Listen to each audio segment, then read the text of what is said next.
Welcome back anime fans, स्वागत है आपका हमारी आज की न्यू वीडियो में। और आज हम रहेंगे सोलो लेवलिंग के एपिसोड नंबर 8 को। और हमारे चैनल को सब्सक्राइब या से कर देना। तो एपिसोड के स्टार्ट में हम हंटर एसोसिएशन के लोगों को देखते हैं जो कि सी रैंक की रेड में हुए उसी वाक़े के बारे में बात कर रहे होते हैं।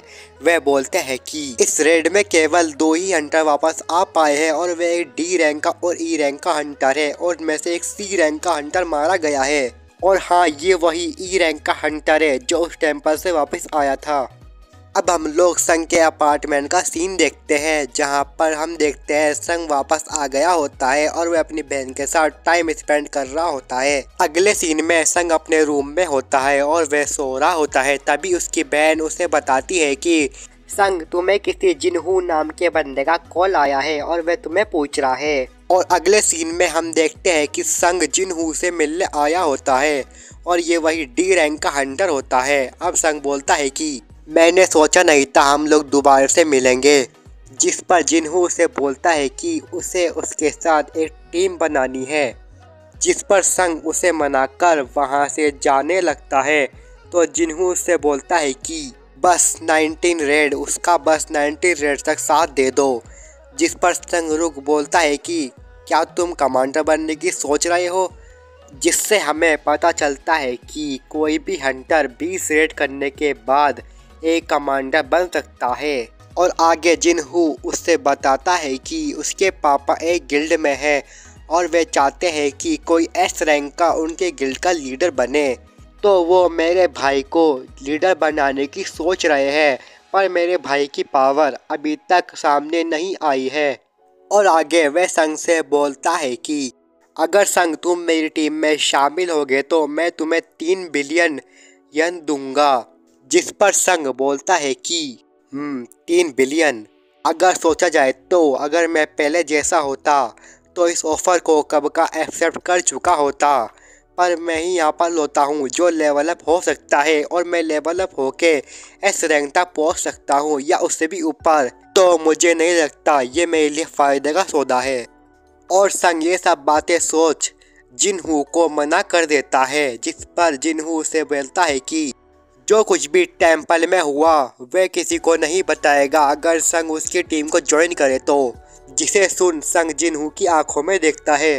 अब हम उसी आदमी को देखते हैं जो अपनी सेक्रेटरी से बोलता है कि मेरे भाई को जरूर किसी ने मारा है, वह ऐसे नहीं मर सकता। मुझे बताओ कि कौन उस केव से जिंदा वापस लौटा है। जिस पर उसकी सेक्रेटरी उसे जिनहू और संग के बारे में बताती है और वह बोलता है कि अब इन दोनों की उल्टी गिनती शुरू।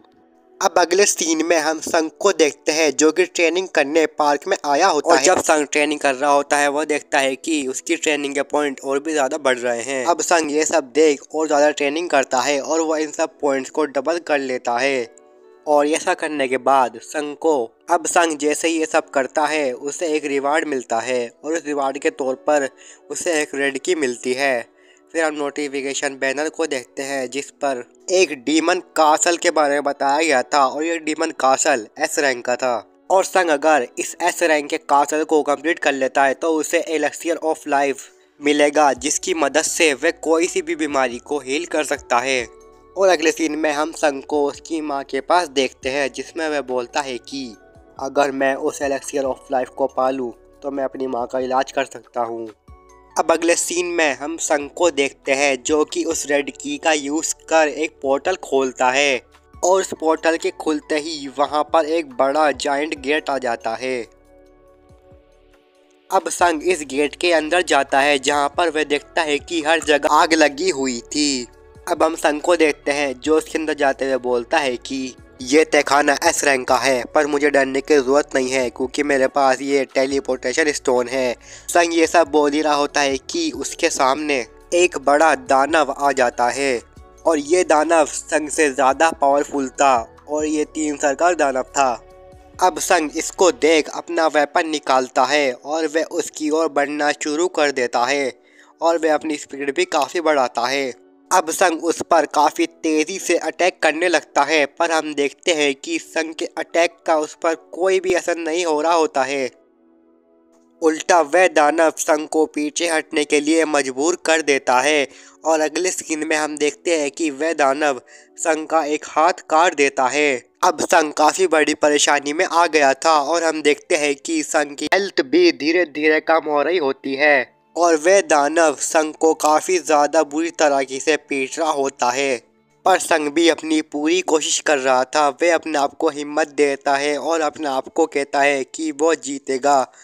पर हम देखते हैं कि वह दानव संग से काफ़ी ज़्यादा पावरफुल होता है, इसलिए वह संग को काफ़ी ज़्यादा और बहुत बुरी तरीके से मारता है, जिस वजह से संग काफ़ी इंजर्ड हो जाता है और संग की एचपी भी काफ़ी कम हो जाती है। अब अगले सीन में हम देखते हैं कि वह दानव संग की ओर बढ़ रहा होता है। अब संग इस पर बोलता है कि मेरी एचपी काफ़ी ज़्यादा कम हो गई है। आखिरकार मैं इस सिस्टम के लिए एक प्लेयर हूँ, मुझे इसका इस्तेमाल करना चाहिए। संग टेलीपोर्टेशन स्टोन का यूज़ करने वाला होता है कि वह टेलीपोर्टेशन स्टोन उसके हाथों से छूट जाता है और वह दानव संग पर हमला कर देता है। अब हम देखते हैं कि संग की एचपी काफ़ी कम हो गई है, जिस वजह से वह एक जगह छुपा हुआ है। फिर संग को स्टोर याद आता है और वह स्टोर खोल वहां से एक आइटम मंगाता है और वह उस आइटम को पी लेता है। असल में इस आइटम की वजह से संग हील हो जाएगा और वह काफ़ी पावरफुल बन जाएगा। अब अगले सीन में वह दानव संग पर फिर से हमला करना शुरू कर देता है और इस बार वह संग को और भी बुरी तरीके से मारता है, जिस वजह से संग की एचपी काफ़ी ज़्यादा कम हो जाती है और अब वह संग को अपने दांतों में अपने मुंह के जबड़े में पकड़ लेता है। पर संग हार नहीं मानता और वह अपनी वेपन से उसकी आँख में मार देता है और वह जब तक मारता रहता है जब तक कि वह दानव मर ना जाए और संग इस वजह से उस दानव को मार डालता है। अब हम संग को देखते हैं जो कि अब लेवल अप हो गया होता है क्योंकि उसने एक दानव को मारा है और इस वजह से संग के घाव भी हील होने लगते हैं। अब सिस्टम संग को रिवार्ड के तौर पर उसे एक और चाबी देता है और वह उसे एक और आइटम देता है और ये आइटम यूज़ कर संग एलेक्सियर ऑफ लाइफ को क्राफ्ट कर सकता है। पर उसे क्राफ्ट करने के लिए और भी दो चीज़ों की ज़रूरत थी।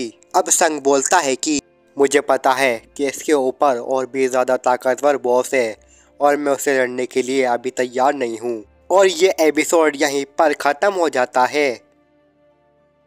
तो दोस्तों, आपको ये एपिसोड कैसा लगा हमें कमेंट में ज़रूर बताना और हमारे चैनल को सब्सक्राइब करना मत भूलना।